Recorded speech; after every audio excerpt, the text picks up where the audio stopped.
20일의 생각 진행을 맡은 한겨레 20일 김남일입니다. 4대강 사업이 총체적 부실로 드러났습니다. 드러났다. 이 표현이 맞는지 모르겠습니다. 이 사업 시작 전부터 그리고 사업 진행 과정에서 4대강 사업의 문제점을 지적하는 숱한 언론 보도들이 쏟아졌습니다. 물론 4대강 사업의 그 떡고물을 기대하며 4대강 홍보에 열을 올렸던 방송사와 신문사들이 더 많았지만요. 조선왕조실록을 한번 찾아봤는데요. 고종 2년, 그러니까 1865년입니다. 조선시대 최고 행정기관인 의정부에서 왕에게 이렇게 아뢰입니다. 이 큰 공사를 또 대강대강하여 유명무실하게 하면 몇 해 안 가서 그저 시끄럽게 굴면서 비용만 허비하고 만 것으로 됩니다. 그러니 물줄기를 어디로 돌리고 모래와 흙을 어디로 치워야 하겠는가를 각별히 강구하여 기어코 보람이 있게 하라는 뜻으로 분부하시는 것이 어떻겠습니까? 마치 지금 4대강 사업을 통한 말 같은데요. 이 조선시대에도 개천 하나를 준설하면서 아랜 내용 이 정도입니다.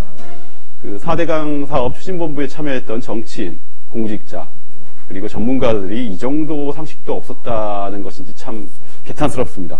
이번에 한겨레 20일에서 4대강 주기 임명사전을 만들었습니다.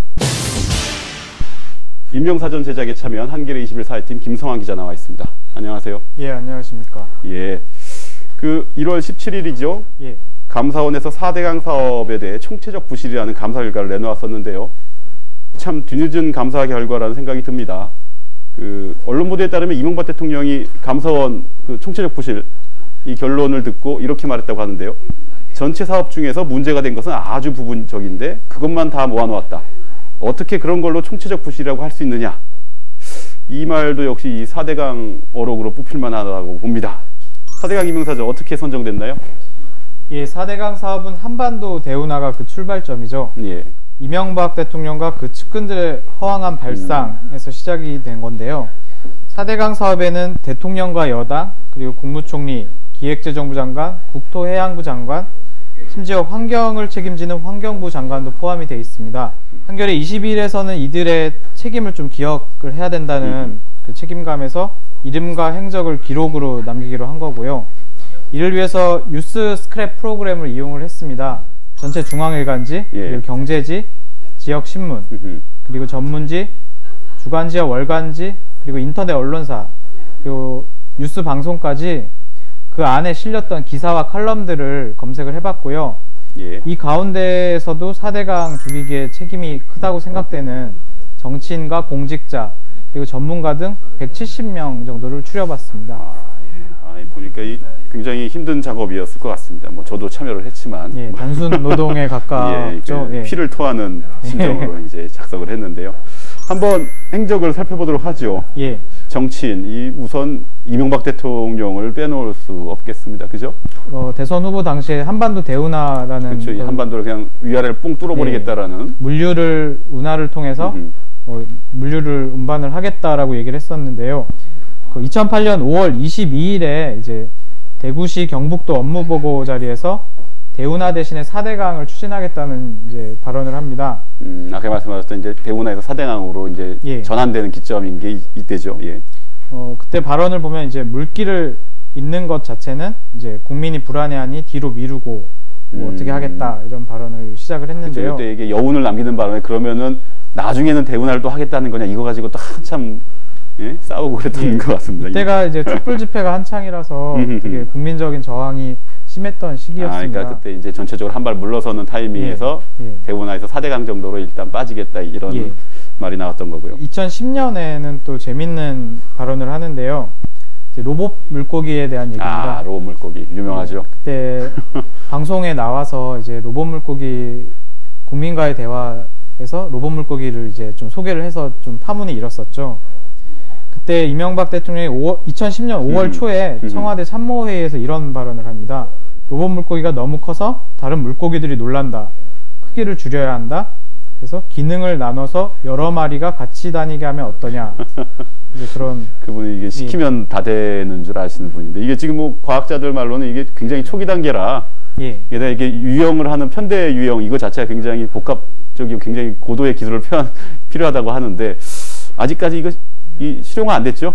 예, 그때 처음에 당시에 지식경제부 쪽에서 이거 예산도 받지 못해서 한동안 난항을 겪다가 지금도 아직 뭐 시연 단계도 못 갔다라는 얘기를 들었거든요. 근데 이제 이명박 대통령 혼자 이렇게 치고 나갈 수는 없는 일이죠. 보면 이른바 친이계 핵심, 그리고 17대 대선 때부터 한반도 대운하를 끈질기게 본인 스스로도 주장을 하셨던 이재호 의원, 예. 이분도 지금 임명사전에 등재가 됐죠. 예, 이재호 의원 같은 경우는 이제 17대 대통령직 인수위원회에 참여를 했었는데요. 주요 발언들을 살펴볼까요? 그러면 2009년에 2009년 10월 5일에 건설 현장을 방문해서 이런 발언을 합니다. 대형 국가 프로젝트인 만큼의 이제 4대강 사업에 대해서 사명감을 갖고 차질 없이 공사를 진행해달라. 사명감. 뭐 예. 22조 원 들어갔으니 사명감을 가졌어야 되는데. 예. 정부 정책은 국가 미래를 보고 추진한다. 그래서 파리의 에펠탑이나 뉴욕의 운하도 건설 당시엔 반대가 심했다. 하지만 지금 나라를 먹여 살리고 있지 않느냐. 과연 이 한국 사람들이 에펠탑이나 이런 걸 보러 가는 심정으로 4대강 수변 교역을 가고 있는지는 잘 모르겠습니다. 예.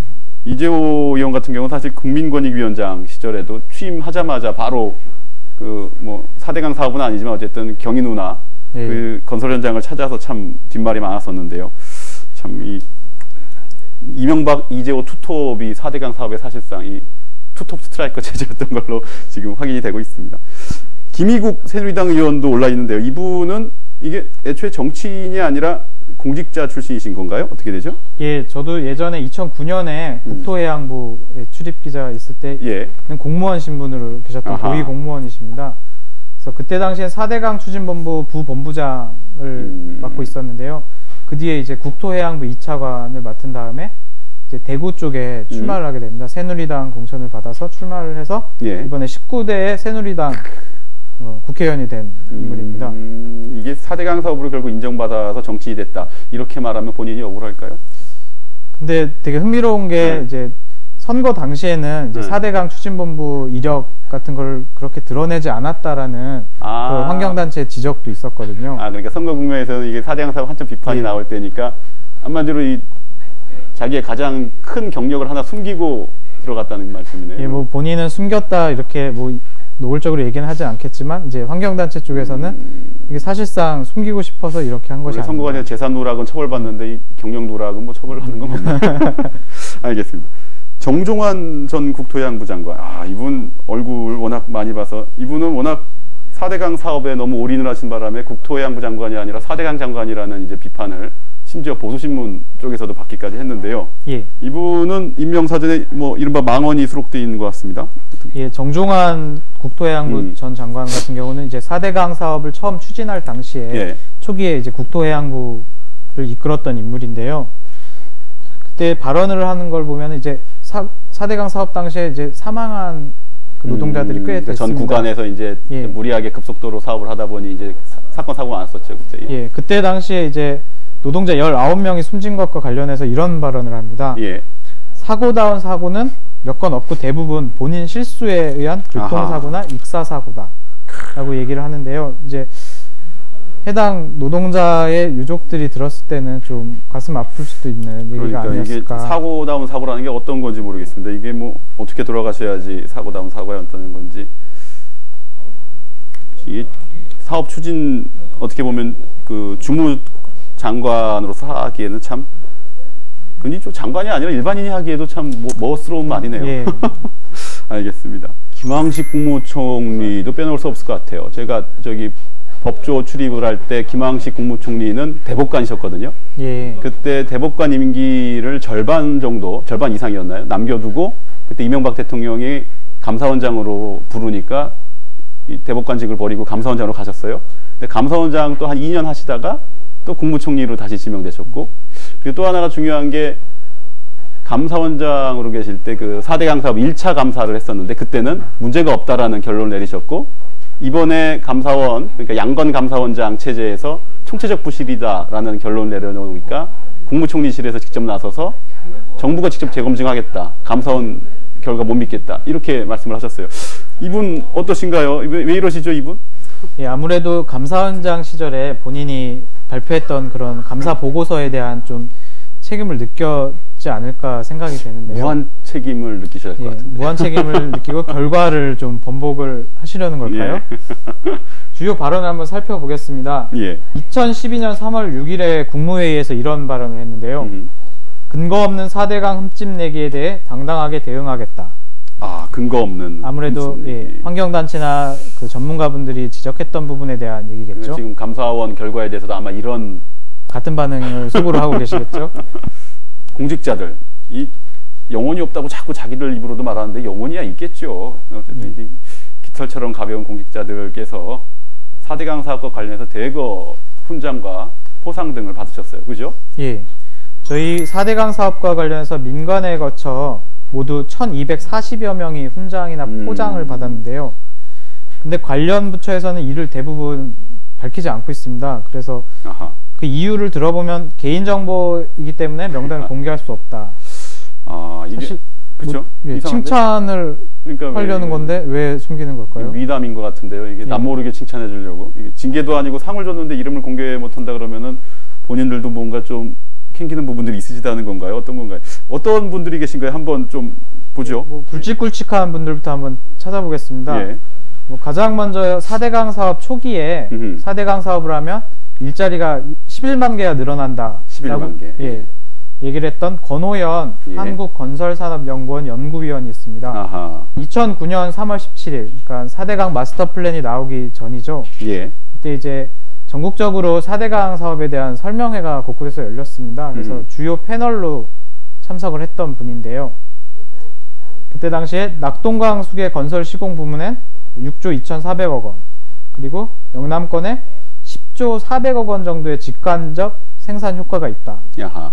그리고 산업 부분별로 보면은 건설 산업에는 6조 2,500억, 제조업에는 2조 5,300억, 서비스업엔 뭐 1조 1,700억 등. 이게 낙동강 수계 그 그렇죠. 낙동강 구간만 이 정도 효과가 있다 이렇게 말씀하신 그렇죠. 거죠? 전체 예. 구간이 아니라. 그렇기 때문에 야. 결론은 4대강 살리기 사업은 재해 예방이나 수자원 확보, 다목적 수변 공간 이용뿐만 아니라 지역 경제 활성화에도 도움이 된다. 완전 4대강 사업은 거의 만능 예. 만병통치 거의 그 수준의 이제 사업이 된 것 같은데. 홍영표신가요? 이분도 조금 문제가 있다. 좀 임명사전에 좀 비중 있게 다뤄야 된다. 이런 의견들이 있었습니다. 어떠신가요? 예. 그때 당시에 3월 31일이었죠. 예. 한국하천협회가 제주도에서 연찬회를 열었습니다. 1박 2일로 진행을 한. 아, 뭔가 1박 2일이라니까 약간 뭐 느낌이 옵니다. 예. MT 같은 걸까요? 예. 아무튼 연찬회에 참석을 했는데요. 이때 당시에 이제 수자원정책관실에 15명 정도의 공무원들이 함께 참여를 했습니다. 부하 직원들을 데리고 이제 가셨던 거죠. 근데 이때 당시에 4대강 관련 용역 업체 직원들한테 그 부하 직원들 10여 명이 나이트클럽과 주점들을 오가면서 수백만 원대의 접대를 받았다. 근데 이게 뒤늦게 드러난 게 아니에요. 그때 당시에 국무총리실 산하에 공직복무관리관실이 있습니다. 이쪽에 이제 직원들이 나와서 현장을 적발을 했습니다. 현장을 적발해서 징계를 이제 국토해양부에 내려라 예. 라고 했지만 국토해양부에서는 내리질 않고 무슨 배짱으로? 경징계로 그쳤습니다. 경징계로 그치고 일단 접대받은 당사자도 경징계면 당연히 그 위에 관리 책임이 있는 이 홍영표 부본부장 이 부분도 그럼 당연히 그러면 뭐 전혀 책임 문제는 뭐 이렇게 멀어져 있었겠네요. 이제 홍영표 부본부장 같은 경우는 그 처음에 연찬회 초기에 뭐 축사만 하고 자리를 떠났다. 아하. 그렇기 때문에 별 문제될 게 없다. 개인적으로는 정치인이나 공직자들보다 학자, 교수 이런 전문가 집단들이 더 미워요. 이 4대강 사업에서는. 그 정치인이야 뭐 공약으로 내걸은 부분을 추진하는 부분이 있고 나중에 선거로 심판이라도 받을 수 있지만 뭐 총선이나 대선에서 심판은 받지는 않았지만 이제 결과적으로 공직자들은 말 그대로 뭐 시키니까 했다 이렇게 발뺌이라도 할 수 있는데 이른바 전문가라는 분들은 자신들의 지식을 어떻게 보면은 권력 아니면 어떤 뭐 연구비 아니면 어떤 특정한 자리 이런 것과 맞바꿨다는 느낌을 줄 수가 없거든요. 이른바 이 국화가세라는 건데 대표적으로 어떤 분들이 있을까요? 예, 뭐 가장 대표적인 인물로 꼽자면 4대강 추진본부의 초기 본부장을 맡았던 초대 본부장 신명필 교수를 예를 들 수 있는데요. 지난주에 한겨레 이제 토요판에서도 이제 인터뷰로 소개를 됐던 인물입니다. 인하대학교 이제 토목공학과 교수시고 이제 수자원 쪽 분야에 되게 알려진 그 전문가입니다. 근데 사실 4대강 사업 추진 초기에 예. 이제 신명필 교수를 영입을 해가지고 4대강 사업의 정당성을 확보를 하고 싶어 했었거든요. 그래서 실제로 신명필 교수가 그 자신의 학회를 중심으로 그런 4대강 사업의 당위성에 대해서 많은 설명을 해왔었고, 지금도 그런 활동을 계속하고 있지요. 이 4대강 사업이 추진되면서 이제 완전히 그쪽으로 넘어가신 예. 이런 케이스가 될 것 같고요. 박석순 국립환경과학원장, 예. 지금 현직 환경과학원장이신데 이분도 환경 관련 주요기관 수장에 오르셨네요. 근데 발언을 보니까 이게 교수 출신이라고는 좀 믿기기 어려운 좀 발언이 약간 좀 칩합니다. 약간 싸 보여요. 어떤 예.